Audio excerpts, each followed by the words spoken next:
Cəlil Məmmədquluzadə. Şeir bülbülləri. Səsləndirən Aslanova Gülnar. Molla Dadaş, bir bizə gəl. Məni dəvət edən mənim köhnə dostlarımdan biri idi. Adını burada söyləməyi lazım görmürəm. İkinci və üçüncü dəfə küçədə rast gəlib dostumdan həmin dəvəti eşidəndən sonra bir gün axşam çağı getdim onlara. Evdə bir ev sahibi özü idi, bir arvadı, xanım idi. Adını yazmıram. Bir də böyük oğlu idi ki, texnikum məktəbində dərs oxuyur. Mən girəndə həmən durdular ayağa. Xoş gəlmisən, axşamınız xeyir, buyur əyləş. Ya Allah, mən oturdum və xanım çıxıb getdi. Əyləşdiyimiz otaqda yuxarı başda bir kiçik kitab şkafı qoyulmuşdu. Şkafın yuxarısında bir lövhə gözəl cəli xətlə yazılmışdı. Əna dilli şeir, yəni şeir əndələri, yaxud şeir əndəlibləri. Burada bülbülləri mənasına gəlir. Bu şkaf, əgər durub haqq söyləsək, ev sahibinə çox yaraşan bir şeydir. Ondan ötürü ki, vaqiən mənim həmin dostum bizim maarif qədri bilənlərin cərgəsində sayılır. Şkafın qapısının şüşəsində, dalında səliqə ilə düzülmüş kitablar aşkar bunu deyirlər ki, bax, şeir bülbülləri bizdən ibarətdir. Mən durdum ayağa, gəldim dayandım şkafın qabağında. Ev sahibi də durdu. Cibindən bir açar çıxartdı, gəldi şkafın qapısını açdı, üzünü mənə tutdu və dedi. Görürsən, dedim bəli. Dostumun oğlu da yavuq gəldi. Mən istədim əlimi uzadan və kitablardan birini çıxardam, baxam. Ev sahibi mənə mane oldu və üzr istədi. Molla Dadaş, mən ölümdayam. Mən biraz təəccüb elədim, o mənə belə dedi. Mən bu kitabların hamısını hazıram tökəm qabağına. Amma qəsdim o deyil. Mənim xəyalım sənə bir müjdə verməkdir. Onun üçün ki, səni zorla bugün bura gətirtmişəm. Dedim, nə müjdə? Dedi. 2 qəribə kitab ələ gətirmişəm, amma muştuluğumu verməsən göstərməyəcəyim. Oğlu qəhqəh ilə güldü, mənə tərəf dedi. Molla dayı, beləcə işə düşərsən, ha? Mən ev sahibinə dedim, muştuluq verməyə borcum. Sənin də borcun sübuta yetirməkdir ki, ələ gətirdiyin kitablar həqiqətdə muştuluğa müstəhəqdirlər. Dostum papirosunu yandırdı, çöndü stola tərəf ki, spiçka götürüb külqabına qoysun. O vaxt mən yenə istədim əlimi uzadım şkafa, dostum özünü yetirdi. Mən ölüm dayan, səbrini dər. Başın üçün, muştuluğumu verməsən, qoymayacağım əlini kitablara vurasan. Mən daha dillənmədim. Amma qardaşoğlunun mənə deyəsən yazığı gəldi, atasına dedi. Dədə, sən Allah Molla dayını incitmə, təzə kitablarını çıxart göstər. Dostum yenə bir qədər baxdı üzümə və papiros tüstüsü gözlərini acıda əlini uzatdı. Ən yuxarı təpədən bir köhnə cildi kitab çıxartdı və tutdu qabağıma. Mən də aldım görüm nə kitabdır. Yarısı əl xətti idi, köhnə əsrlərdə daşdan çap olunmuşa oxşayırdı. 1-2 səhifəsinə göz gəzdirdim və birinci səhifənin sərlövhəsinə diqqət yetirdim. Qarışıq dolaşıq yazıların içində kitabın adını tapa bilmədim. Dostum burada mənim icizimi duydu və əlini uzatdı kitabı gülə-gülə dedi. Ver mənə. Və məndən kitabı alıb dedi. Bu kitab Qudəmə-i Şüara-i Azərbaycan. Yeldayinin divanıdır. Yəni Azərbaycanın qədim şairlərinin. Bunu mən neçə il idi ki axtarırdım. Mən soruşdum ki, indi bunu hardan tapıb? O da mənə belə cavab verdi. Bu kitab Şahzadə Bəhmən Mirzənin kitablarındandır və rəvayət edirlər ki, Şahzadə İrandan Qarabağa qaçanda bu kitabı qoltuq cibində saxlayarmış. 2 il bundan irəli bir dəllala mən xəlvətcə bir qədər pul vermişdim ki, əgər bu kitabı tapıb gətirsə, ona bir mahud çuxa da verim. Qaçaq kitabı gətirdi, çuxanı da məndən aldı. Burada mən kitabı yenə aldım əlimə, açdım orta səhifələrini vərəqlədim. Hər yeri nəzmi idi. Gözlüyümü taxıb bir yerindən bir ibarəni çətini ilə oxuya bildim. Mənari xəs əbi özü ki, bərq nərq olacaqdı, sitahəşim nixati. Bura dayandım və dalını oxuya bilmədim və söz yoxşu oxuduğumu da başa düşmədim. Kitabın sahibi əlimdən aldı və dedi, indi gəlin əyləşək. Əyləşdim. Hardan oxuyurdum? Mən əyildim, nişan verdim. Cavan da kitaba tərəf başını əydi, dostum dedi. Molla Dadaş, görükür bu cür mətbuatın mütayiləsini ehtiyat etməmsən, yəni adət etməmsən. Qoy mən oxuyum, sən qulaq as. Hə, harda oxuyurdun? Və başladı oxumağa. Niyar bəxş əyuri tərt bərq olacaqdır. Saki çeşmi nitafi tu mehri taleyi pünhan. Və bu beyti oxuyandan sonra dostum baxdı üzümə, bir qədər dinmədi və dedi: Məni öz vicdanıma and içə bilərəm ki, bir kəlmə belə Əbəzzadin indiyədək Azərbaycanın bərgüzəd şairlərinin heç biri sənayi mətbuatda çıxmayıbdır. Mərhaba, mərhaba. Siz öləsiniz, qiyamət eləyib, indi dalına qulaq asın. Burada mən bir söz danışmadım və danışmamağımın səbəbi bu idi ki, əgər desəydim ki, bu qiyamət şairin əbəd zində kəlamını mən başa düşmədim, o vədə dostum da və oğlu da məni bisavad hesab edəcəkdilər. Necə ki, 1000 dəfələrlə belə-belə türk məclislərində, 1000 dəfələrlə belə-belə qiyamət şairlərin əbəd zində kəlamı zikr olunub və türk qulaq asanları, yəni müstəmiinləri, kəlamdan bir zərrə qədər işarə də anlamayıblar, bir para quru təşəxxüsləri və kəmal cürətləri mənim kimi yalanla bəli-bəli deyib özlərini anlayana oxşadıblar. Onun üçün dinmədim. İstəmədim savadsız olmağımı duysunlar. Mən bu xəyalatda idim, bir kasıb qoca arvad üzündə yaşmaq çay gətirdi. Dalınca xanım gəldi. Arvad stəkanları qoyub padnosu aparanda xanım onun dalınca dedi: Zeynəbim, samavarı gözdə soyumasın. Bu arvad qulluqçuya oxşayırdı. Arvad getdi və xanım əyləşdi.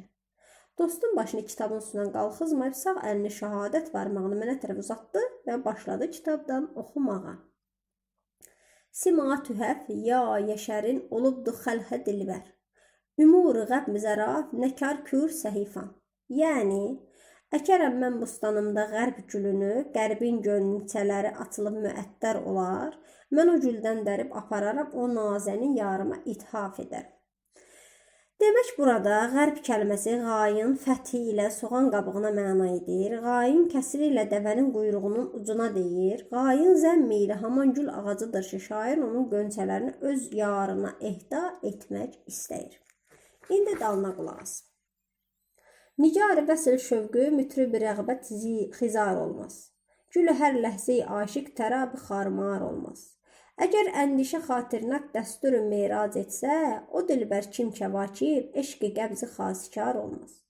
Suxan bu dəş əclaf-ı rəayə məhsər eymə, damədəm nazənin olu mərhəmi mütləq nisar olmaz.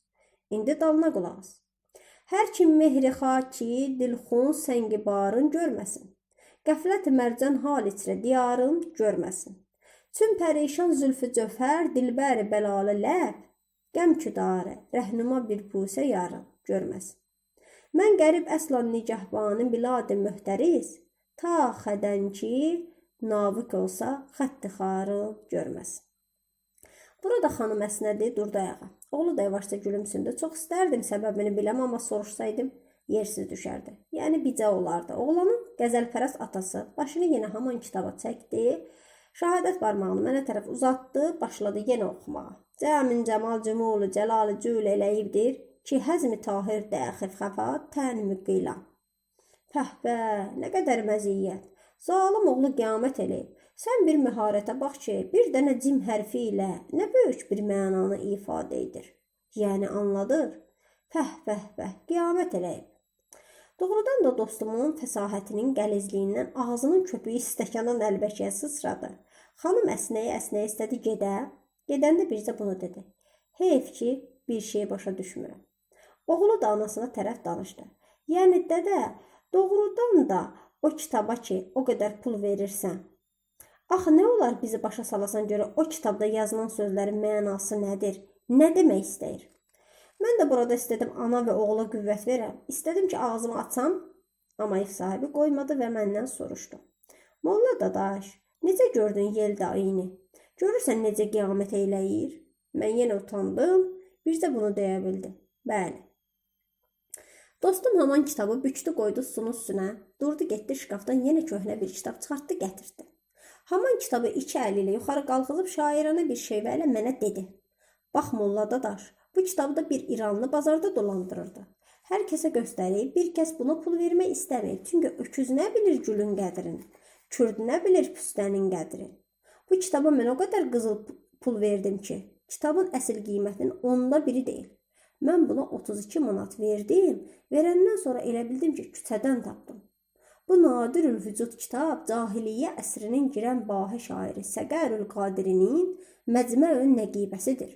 Bir rivayətə görə Səqərül Qadiri hicrətdən 212 il qabaq Azərbaycana Danaqırt qəsəbəsində təvəllüd edib. 9 yaşa qədər orada iqamətdə, sonralar Bağdada müvəssələt edərək və tabin nüşurət kimi əzmi üləmadan təhsil-i ülum-u vəzn-ü qafiyə etmişdir ki, əvaxır ərəb dilində şeir yazmaqla Ərəbistanın bərcüzidi şairlərini silkinə məsib olmuşdur.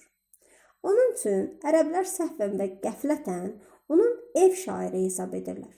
Səqərül Qadiri, necə ki məlumdur, müəlləqati səbənin birinin sahibidir. Necə ki minlərlə ifai fərizi həcc edənlər mührü durur onun ziyarətinə müşərrəf olmaqdadırlar. İşte bu bir-iki beyt onun cümlə-i əşarındandır. Bəğdü məqatə təbərül zicanə xəyalək, mətül kəlabı lətəşnəbə güzazə. Pəhpə, doğrudan da zalım oğlun necə əbdar kəlamı var. Və gör necə ərəblərin içində, bəlkə İslam aləmində biz Azəri türklərinin başını ucaldıq. Yəni gör necə sərbülənd eyləyib. Və bunu da burada qeyd edə bilərəm ki, ərəblər bundan başqa yenə bizim qeyri bir şairlərimizi təsəhhüb edirlər.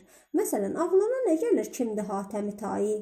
Mən neçə sənədlər məxəzlərdə dərağayı sübuta yetirə bilərəm ki, Hatəmi Tayi Arar bu taylı Hatəm xan ağanın nəslindən intişab edib.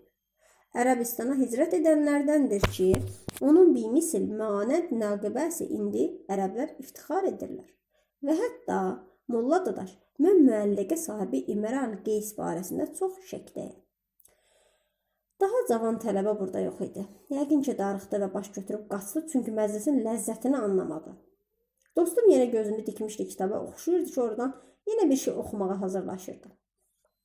Mən bu boynuma alıram ki, biraz yoruldum, ancaq ev sahibindən utandım, yorulmağımı bir özə vermək istəmədim. Hətta üzə düşdüm, bir-iki dəfə bəli dedim. Amma burada bir iş vaqe oldu ki, yorulmağım da getdi işinə, utanmalığım da yaddan çıxdı. Elə ki, dostum ağzını açırdı kitabdan oxusun, burada elektrik çıraqları birdən söndü. Biz qaldıq qaranlıqda. Dostum haman saat oğlunu çağırdı. Oğlum, qadan alım, çıraqları yandır. Xanım əlində bir yanan şam gətirdi bizim otağa, qoydu stolun üstünə. Oğlu da çəkic, kəlbəti, məftil qırıqları götürüb qaçdı dalana. Şeir məcnunu şamı çəkdi kitabın yanındakı oxusun, amma narın yazıları gözü seçə bilmədi və başladı papiros çəkməyə. O biri otağın qapısı açıq idi və görürdüm, eşidirdim ki, haman otaqda xanım əyləşib. Yanında bir balaca qız uşağı oturub, Zeynəb arvadda yerə çöküb nə isə nağıl eləyir və xanım da o qıza qulaq asırlar. Zeynəb arvad belə bir nağıl söyləyirdi. Ay xanım, biri var idi, biri yox idi. Bir padşah var idi. Və bir də o padşahın bir vəziri var idi. Bu vəzir də çox qoçaq vəzirmiş. Bir gün vəzir öz evində yatmışmış. Gecə vaxtı qapı döyülür, vəzir ayılır, köynəkcək istəyir çıxa qapıya. Burada vəzirin arvadı deyir, ay vəzir, elə köynəkcək qapıya çıxma, paltarını giyin, yaraq əsbabını götür, yoxsa ola bilər ki, qapıdakı düşmən ola. Vəzir də arvad dediyini eləyir, yaraq əsləhəsini geyir, gedir qapını açır və görür ki, qapını döyən bir igiddir. Belində xəncəl, əlində tapanca. Vəziri yaraq əsləhli görəndə deyir, qurban olasan arvadına, yoxsa mənim qabağıma köynəkcək, əli yalın çıxsaydın, 39 igidin boynunu vurmuşam, səni də qılıncını 40-cı olacaq idin. Xülasə, qapını döyən vəzirə deyir, gəl gedək. Hara gedək? Sənə borc deyil, gəl gedək. Xülasə gedirlər və bir qapıda dayanırlar. İgid vəzirə deyir, sən dur burada, məni gözlə. Əgər səsləndiyin bil ki, basmışam, onda gəl mənim harayıma. Əgər səsim gəlmədi, onda bil ki, mən basılmışam, onda çıx get. Amma mənim qohum əqrabamdan hər kəs məni soruşsa, məbadə deyəsən igid basıldı. Decinən, bilmirəm hardadır. Mən onu itirdim. Bax, yadında saxla. Deməyəsən ki, igid basıldı. Bu yerə kimi xanım da şirin qulaq asırdı, qızı da qulaq asırdı, mən də qulaq asırdım. Burada yanımdakı dostum yadıma düşdü. Dedim, bəlkə yenə kitablarına cumub, onun üçün səsi çıxmır. Çöndüm, gördüm ki, bu da cəmi huş-xuşunu, Zeynəb arvadın nağılına qulaq verib asır. Ara qapı örtüldü. Zeynəbin səsi daha eşitmədi. Və bizim otaqda bu dəqiqə elə bir sakitlik əmələ gəldi. və mənim qəlbimdə elə bir tutğunluq üz verdi ki, otağımızda yanan şamı daha gözüm görmədi. Və bu qaranlığın içində bu dəmdə mənim üçün Azərbaycan şairi Yeldayı da yox idi, Səqərül Qadiri də qaranlığa batdı. Və hətta dostumun bülbüllərinin cəmi ərəbləşmiş şeirləri zülmətin tərkinə düşüb, məndən ötürü həmişəlik fota getdilər. Ancaq bu dəmdə mənim üçün bircə işıq, haman tək bir şamın işığı idi ki, oradan Zeynəb arvadın dilindən açıq və şirin Azərbaycan nağılını eşidirdim. Elektrik çıxarıqları yandı, məni bu qaranlıq malxulyasından oyatdı. Elektrik fənninin tələbəsi şad və gülə-gülə dedi. Hə, dədə, nə olar ki, bir dəfə də bu çıraqları sənin o qəribə şairlərin yandıralar. Atası da dilxoşluqla oğluna baxırdı və görürdüm ki, oğlunun biliyinə qəlbdən çox-çox fəxr edir. Ev sahibindən üzr istədim və hazırlaşdım getməyə. Cavan məni küçə qapısına dək yola saldı, pilləkənləri yenə-yenə mənə belə dedi. Molla dayı, vallah 9 ildir ki, müsəlman dərs oxuyuram, amma yenə bu şairlərin dilini qanmıram. Bunun cavabında mən buna əl verib ayrılanda dedim. Sənə bir sözüm var, amma gərək atam bilməsin. Cavan and içdi və mən ona dedim. Sənin dədənin və mənim əziz dostumun o qəribə şairlərin dilini mən də qanmadım. Cavan mat qaldı. Son.